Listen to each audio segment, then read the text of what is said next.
Shema Yisrael, Adonai Eloheinu, Adonai Echad. Bezat Hashem, we finished Arvit just now, and that's the last pasuk of the Arvit. It's Shema Yisrael again. After Aleinu, like we say all the time. So Bezrat Hashem, we're going to continue with the second Aliya of the Parshat of Mishpatim. Second Aliya for today. And the second Aliya discusses like this. When there is a man, like we discussed before Arvit, what Rabbi Mordechai mentioned, I said Parshat Aliya, Parshat we talked after Arvit. It says over here, when a man smites his servant, if a person kills his servant, a Jew, halakha is we kill him. Now, a Jew kills a Knaani, servant, a Goy. A Jewish master, לא, נתן לו מכה, לא משנה עכשיו, בוודאי שבכוונה. אם העדים, he got angry at his servant, and he smite him. Witnesses came and say, listen, you can't kill. Says, this is my servant. Moshe Rabbeinu didn't kill a servant. A person kills his servant, go ahead. Hold on a second. Somebody he worked for. No. He didn't even kill them, but it was by deed. No, okay, so now what happened? Over there, the halacha is, Mordechai, but this is for you. Don't interrupt while it's for you. How are you going to understand the halacha? We chop off his head. The master who killed his servant, the halacha is we chop off his head. Now, if he didn't die right away, meaning this is with witnesses. Don't forget, there's two witnesses here that told him, you're going to hit him, you're going to kill him, you're going to get killed. Now he hit him, 2-3 days pass. 2-3 days pass. If יום יומיים, כן, יעמוד לא יוקם כי כספו הוא. Okay? If he doesn't die, וכל שכן, אלא יום שהוא כי יומיים, ואיזה זה מעת לעת. Oh, that's what it was, mistakenly. He has to be, so if he hit him 8 o'clock in the morning, we know that, logically speaking, 8 o'clock at night is already the next day. Right? So in order for the master not to be killed, it has to be past 24 hours. The first 24 hours after a person hits somebody, even if the person doesn't die instantly, he dies within the 24-hour period. That's called hariga, and any Jew who kills another person, he has to be killed the same with a sword. They chop off his head. Murder gets punished. Lo en skila, chas v'shalom. Now the Torah, the Aliya tells us what happens when a man fight. And what happened was there was a woman got involved. She was passing by. You know, people are fighting, those barbarians. They don't pay attention. They start hitting everybody. Anybody passes by, they hit a woman. And what happened was the woman had a baby. They had a baby. Now the baby died. What do you do?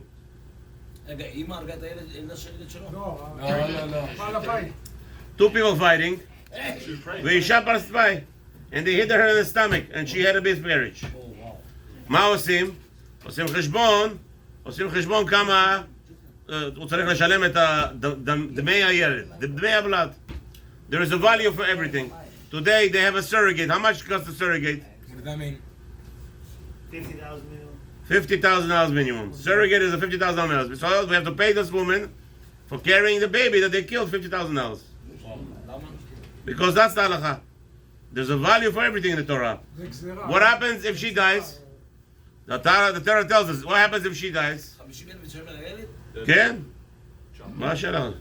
Now, if she dies, where the guy who hit her by mistake, now she dies, there's a machloket.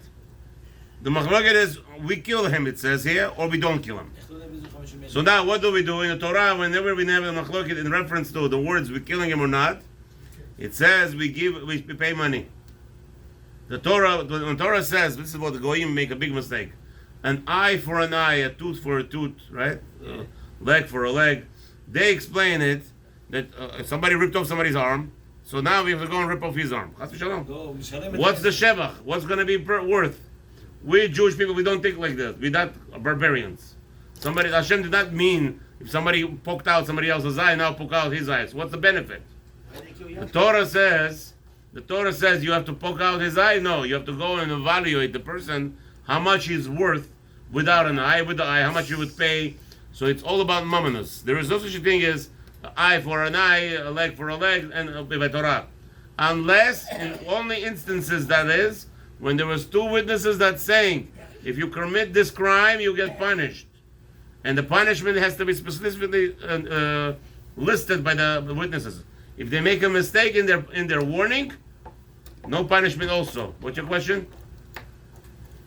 Isn't that what happened to Jesus Christ? No, I don't know these things. I don't know. We're not talking about this now. We're talking about Parshat right now.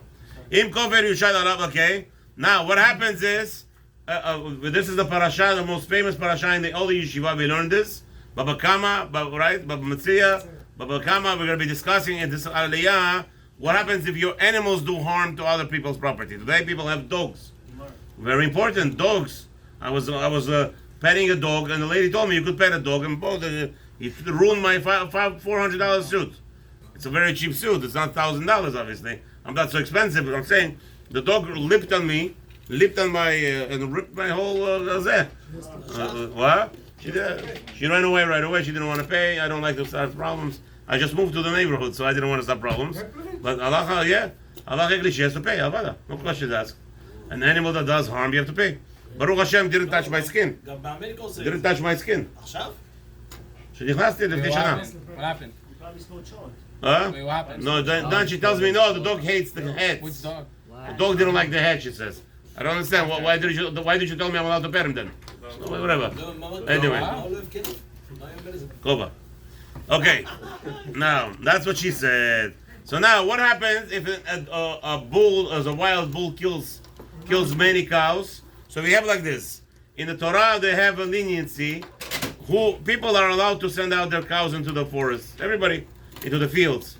Now, if animals kill each other there, if it's the first time, up to the third time. The first, second, it's like a freebie. They get a half price of the damage. Why? Because both owners are responsible. But on the third time, we already have a concept called chazakah. The Torah tells us about something about chazakah. This cow is a glorying ox. So then, in that instance, he has to pay full damage. The third time already, the Torah, when there was witnesses and warning to the owner, he has to pay triple. What happens if animals kill who is also in the field? With my animals, there's goyim, Eved Knani, the goyish servants. So now, goyish servant, no matter his physical value, he could be worth $1 million. The Torah tells us the owner of the ox that killed the slave only has to pay 30 shekalim. Now, if the servant was so old, because she's moving, is worth 1 shekel, doesn't matter. If an ox killed him, he has to pay 30 shekalim.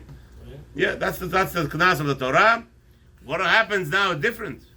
What happens if this goring ox kills a Jew, regular Jew? Regular Jew walk on the street, all of a sudden they went wild. You know those Mexican, Spanish people, the crazies? They have bull chasing. Now this bull kills a regular Jew walking in the street. And we know about it. He does it already the third time. So no. The question is we don't kill the owner. The Torah tells us we kill him. We kill the animal for sure, but the owner we don't kill. Same concept. The owner, we didn't. We gave him already a warning. We can't kill the owner because the owner didn't do the avirah. He didn't protect his animal. You're right. So what do we do? He has to pay for the value of the murdered person. How much would he be worth? That's what Torah obligates us. All this is כן, אם הוא שווה $1 מיליון, כן, לא מיליונר, זה תלוי מה הוא שווה, מוכרים אותו בשוק. Wherever he's sold on the marketplace, הוא מיליונר. זה לא משנה, כמה מיליונר, okay, let me ask you a question. Hold on a second. I have Arnold Schwarzenegger, when I have don't think of I'm not talking about Arnold Schwarzenegger, I'm talking about somebody physique is worth at least $20,000 in the marketplace. And now you're going to have Bill Gates. Which servant are you going to buy? No? How much is Bill Gates worth? Zero. Come on. So what? Who cares about millionaire? Nothing. לא ככה. זה הולך מה שהוא יכול לעשות לך. בתור עבד, יש שם שוק, יש שם אוקשן. מה הוא יעזור לך? כמו שאני אמר עכשיו לנו, זה תלוי מה אתה צריך. What do you need from him? If that's what you need, you're going to pay for what he's worth for you. Okay? So, B'ezrat Hashem, let's see. Now, also, the Torah talks about punishing a person for stealing and how much penalties the discussion over there. If you steal with products, if you steal any nothing alive, there's only you steal anything in the world, not robbery, not committing a robbery. What's the difference between stealing and robbery? We already discussed. Stealing is privately, nobody knows. Robbery is with a gun. With a gun, you pay, you return the item, you fine. If the item got lost, you pay for the price, whatever it's worth. Bye bye. For a gneva, for stealing, that's burglary. Stealing in the nightfall, right, without people witnesses, there you have to pay double the item, except for two items that he steals. The Parshat tells us somebody steals an ox, he has to pay 5 times the amount of ox, and if somebody steals a ship, he has to pay 4 times. Have a wonderful evening. What?